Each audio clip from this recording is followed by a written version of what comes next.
एक गरीब आदमी अपने घर के बगल वाले खेत में खुदाई कर रहा था। तभी उसे एक सोने का घड़ा मिला जो एक पेड़ के नीचे पड़ा हुआ था। घड़ा उठाते ही पेड़ से एक देवता प्रकट हो गए और उन्होंने उस आदमी से कहा कि तुम बहुत ईमानदार हो और मैं तुम्हारी ईमानदारी से खुश होकर तुम्हें यह घड़ा दे रहा हूं। तुम इसे ले जाओ और अपने घर की स्थिति सुधारो और ऐसे ही मेहनत से काम करते रहो। लेकिन एक बात ध्यान रखना कि तुम्हारी मृत्यु के साथ ही मेरे द्वारा दिया गया सारा धन खत्म हो जाएगा। इसलिए अपने बीवी बच्चों के लिए अपनी जिंदगी में समझदारी का कदम जरूर उठाना और हर पूर्णिमासी को यहां आना। मैं तुम्हें एक घड़ा भेंट करूंगा।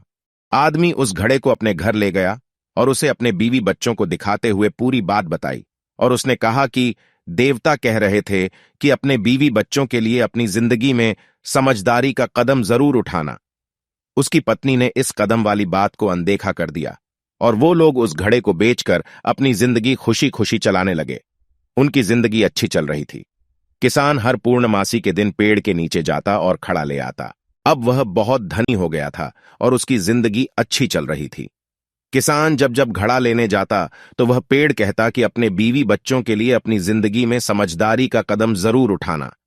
पर आदमी उसकी बातों को समझ नहीं पाता और उसकी पत्नी भी इसको अनदेखा कर देती। एक दिन जब वो आदमी घड़ा लेने गया तो उसे एक सांप ने काट लिया और उस व्यक्ति की मृत्यु हो गई।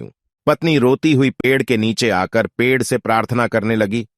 पेड़ के देवता प्रकट हुए और उन्होंने कहा कि मैंने घड़ा देते समय ही कहा था कि अपने बीवी बच्चों के लिए अपनी जिंदगी में समझदारी का कदम जरूर उठाना, लेकिन तुम और तुम्हारे पति दोनों इस बात को नहीं समझ पाए कि अपने अच्छे दिनों में ही जीवन बीमा ले लेनी चाहिए ताकि हमारे अनचाहे बुरे दिन में हमारी मुश्किलें कम हो जाए।